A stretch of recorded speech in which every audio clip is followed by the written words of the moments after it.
नमस्कार, धर्म ज्ञान में आपका स्वागत है। तो आज हम बात करने वाले हैं महाभारत के 4 रहस्यमय के बारे में। पुराणों में एक कथा मिलती है। एक बार की बात है कि महर्षि जैमिनी के मन में महाभारत, कृष्ण और उसके युद्ध को लेकर कुछ संदेह था। उन्होंने अपने इस संदेह के निवारण के लिए मार्कंडेय ऋषि से संपर्क किया और उनसे इस संदेह के निवारण का आग्रह किया। उस समय मार्कंडेय मुनि के संध्या वंदन का समय हो चला था। उन्होंने जैमिनी ऋषि से कहा कि यदि आपको अपनी शंका का समाधान विस्तार से करना है तो विंध्याचल में पिंगाक्ष, निबोध, सुपुत्र और सुमुख नाम के 4 पक्षी हैं। ये चारों पक्षी द्रोण के पुत्र हैं, जो वेद और शास्त्रों में पारंगत हैं। उनसे तुम अपनी शंकाओं का निवारण कर सकते हो। उन 4 पक्षियों का पालन पोषण शमीक ऋषि करते हैं। यह सुनकर जैमिनी ऋषि ने विस्मित होकर पूछा कि पक्षी द्रोण के पुत्र कैसे हो सकते हैं? मानवों की भाषा का ज्ञान पक्षियों को कैसे हो सकता है?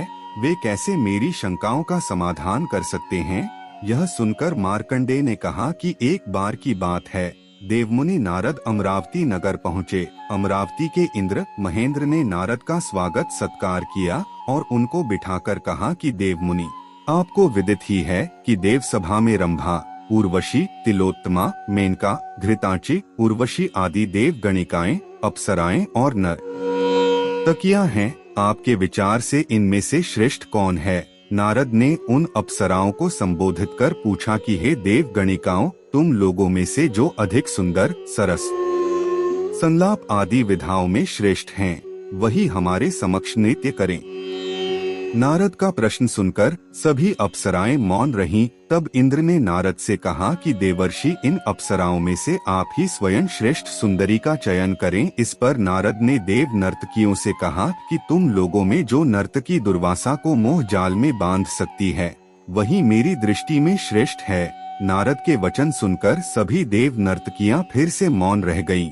लेकिन वपु नामक एक अप्सरा अपने स्थान से उठकर बोली कि मैं मुनि दुर्वासा का तपोभंग कर सकती हूँ। वपु का दृढ़ निश्चय देख महेंद्र ने प्रसन्न होकर कहा कि यदि तुम मुनि दुर्वासा के असाधारण तप को भंग कर दोगी तो मैं तुम्हें मुंहमांगा इनाम दूंगा। मुनि दुर्वासा उस समय हिमाचल प्रदेश में घोर तपस्या कर रहे थे।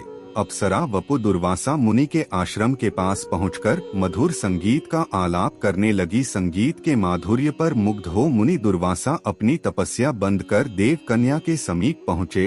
अपना तपोभंग करने वाली देवांगना को देख क्रुद्ध हो दुर्वासा ने श्राप दिया कि हे देव कन्ये, तुम मेरी तपस्या में विघ्न डालने के षड्यंत्र से यहाँ पर आई हो, इसलिए तुम गरुड़ कुल में पक्षी बनकर जन्म धारण करोगी। अप्सरा वपु भयभीत हो गई और उसने दुर्वासा मुनि से अपने अपराध की क्षमा मांगी।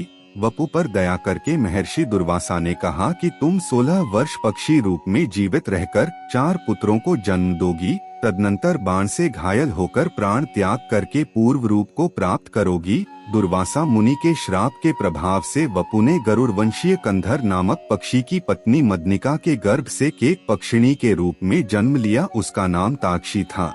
बाद में उसका विवाह मंदपाल के पुत्र द्रोण से विवाह किया गया। 16 वर्ष की आयु में उसने गर्भ धारण किया। इसी अवस्था में उसके मन में महाभारत का युद्ध देखने की इच्छा जागृत हुई। वह आकाश में उड़ रही थी। उसी समय अर्जुन ने अपनी किसी शत्रु के ऊपर बाण का संधान किया था। दुर्भाग्यवश यह बाण तारक्षी के पंखों को छेदता हुआ निकल गया और वह अपने गर्भस्त्र अंडों को गिराकर स्वयं भी मृत्यु को प्राप्त होकर पुनः अपने अप्सरा स्वरूप में आकर देवलोक चली गई। लेकिन उसके अंडे गर्भ विच्छेद के कारण पृथ्वी पर गिर पड़े। संयोगवश उसी समय युद्ध लड़ रहे भगदत्त के सुप्रवीक नामक गजराज का विशालकाय गलघंट भी बाण लगने से टूटकर गिरा और उसने अंडों को आच्छादित ढक लिया कर दिया। कुछ समय बाद उन अंडों से बच्चे निकले। तभी उस समय मार्ग से विचरण करते हुए मुनि शमीक आ निकले। मुनि उन पक्षी शावकों पर अनुकंपा करके अपने आश्रम में ले जाकर पालने लगे। कुछ समय बाद वे परिपुष्ट होकर मनुष्य की वाणी बोलते हुए अपने गुरु यानी मुनि को प्रणाम करने गए। मुनिवर शमीक ने विस्मित होकर उनसे पूछा कि तुम कैसे यह वाणी बोलते हो? तब उन 4 पक्षियों ने अपने पूर्व जन्म का वृत्तांत सुनाया। उन्होंने कहा कि मुनिवर प्राचीन काल में विपुल नामक एक तपस्वी ऋषि थे। उनके सुकृत और तुम्बुर नाम के 2 पुत्र हुए। हम चारों सुकृत के पुत्र थे। एक दिन इंद्र ने पक्षी के रूप में हमारे पिता के आश्रम में पहुंचकर मनुष्य का मांस मांगा। हमारे पिता ने हमें आदेश दिया कि हम पितृऋण चुकाने के लिए इंद्र का आहार बने।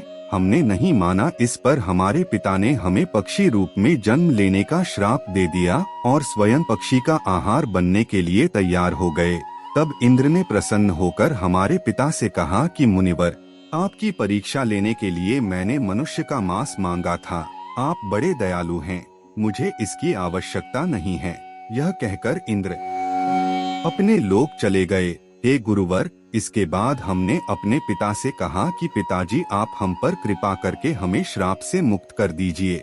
हमारे पिता ने अनुग्रह करके हमें श्राप मुक्त होने का उपाय बताया कि पुत्रों, तुम लोग पक्षी रूप में ज्ञानी बनकर कुछ दिन विंध्याचल पर्वत की कंदरा में निवास करोगे।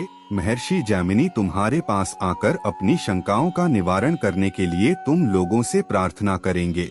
तब तुम लोग मेरे श्राप से मुक्त हो जाओगे। इस कारण हम पक्षी बन गए। उपरोक्त सारा वृत्तांत सुनकर शमीक ने उन्हें समझाया कि तुम लोग शीघ्र विंध्याचल में चले जाओ। मुनि शमीक के आदेशानुसार केक पक्षी विंध्याचल में जाकर निवास करने लगे। यह कथा सुनाकर मार्कंडेय मुनि ने जैमिनी ऋषि से कहा कि इसीलिए हे जैमिनी, तुम विंध्याचल में जाकर उन पक्षियों से अपनी शंका का समाधान कर लो। जैमिनी महर्षि विंध्याचल पहुँचे और उन्होंने वहाँ उच्च स्वर में वेदों का पाठ करते पक्षियों को देखा। यह देखकर उनके आश्चर्य का ठिकाना नहीं रहा।